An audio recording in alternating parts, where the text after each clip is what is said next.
Sa isang nakakagulat na pangyayari, isang hindi kilalang entrepreneur ang gumastos ng kahangahangang 83.65 na Bitcoin na nagkakahalaga ng humigit kumulang $3.14 million sa isang transaksyon. Ayan, transaction fee lamang po yan, kaya talagang nakakagulat po talaga yan. Ano bang nangyayari ngayon kay Bitcoin? Bakit ang mahal ng kanyang transaction fee? Ayan, ibinahagi ng Whalewire ang data na nagsasaad na ang entrepreneur ay unang nag-input ng 139.32 BTC bilang nilalayong halagang ipadala. Ito yung gusto niyang i-send. Gayunpaman, 55.76 na BTC lamang ang naproseso bilang natanggap na halaga. Yan, ang 83.65 BTC na difference or pagkakaiba ito ay napunta sa kanyang transaction fee. Kaya yan, halos nakalahati na po. And mas malaki po pala yung napunta sa transaction fee. Yung kanyang natanggap lamang ay nasa 55.7. Tapos yung kanyang binayad ay nasa 83.65. Kaya yan ang mas mahal ng kanyang binayaran sa transaction fee. Kaya yan ang Whalewire. Yan, ang Whalewire ay nag-tweet. Sabi niya rito ay just in. Isang napakalaking $3.1 million or 83.65 BTC na bayarin sa transaction or transaction fee ang binayaran lamang upang magpadala ng 139.32 na Bitcoin. Yan, Bitcoin transaction.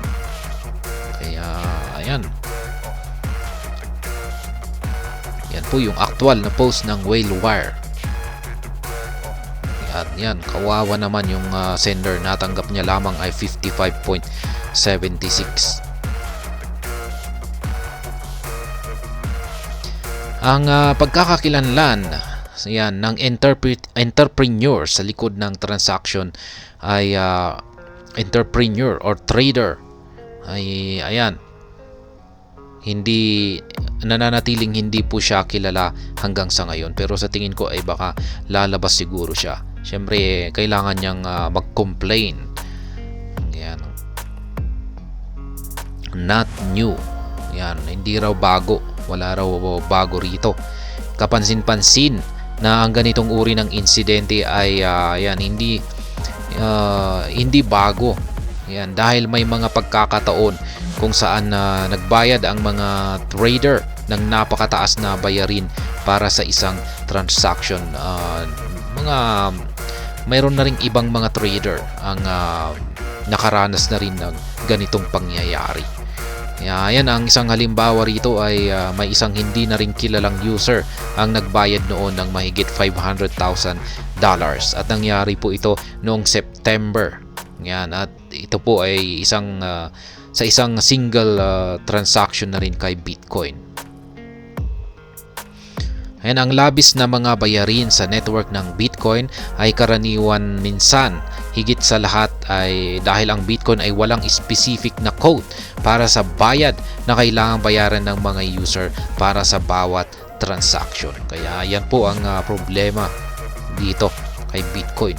Walang specific code. Yan, kamakailan ang mga trader ay nagpunta sa mga platform ng social media upang ipahayag ang kanilang mga alalahanin tungkol sa tumataas na transaction fee sa network ng Bitcoin. Sa paglitaw ng mga token ng BRC20, ang mga retail investor ay kailangang magbayad ng mataas na bayarin sa transaksyon upang magpadala ng BTC. Kaya yan, ang Lightning Network comes to the rescue. Kapansin-pansin ng mga developer ng Bitcoin ay gumawa ng mga hakbang sa pagtugon sa mataas na bayarin sa transaction sa network sa pagpapakilala sa tinatawag po nilang Lightning Network. Ayan, ang Lightning Network ay isang layer 2 scaling solution na idinisenyo upang harapin ang mataas na bayarin sa Bitcoin at mapahusay ang bilis ng transaksyon. Ito ay binuo upang matugunan ang mga isyo sa scalability na nauugnay sa Bitcoin.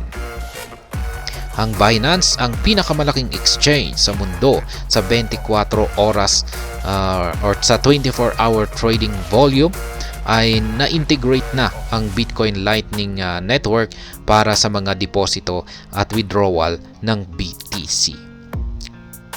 Kaya ayan, bilang karagdagan sa Binance, ang iba pang nangungunang exchange kabilang ang Kraken, OKX, Bitfinex, Coin Center at River Financial ay nagpatibay din ng solusyon para sa mas mabilis at mas abot kayang mga transaksyong na uugnay kay BTC or Bitcoin. At ayan po ang tungkol sa balitang ito.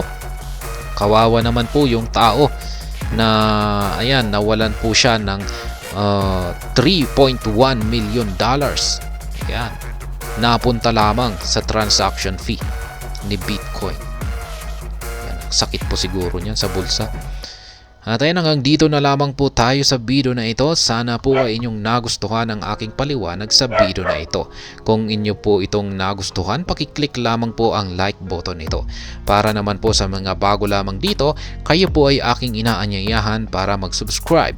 Pakiclick na rin po ang bell icon nito dahil ito po ang siyang magsisilbing notification nito sa mga bago kong videos na akin pong ina-upload sa aking YouTube channel na ito. Marami pong salamat sa panonood. Ingat po tayo lagi at God bless po sa ating lahat.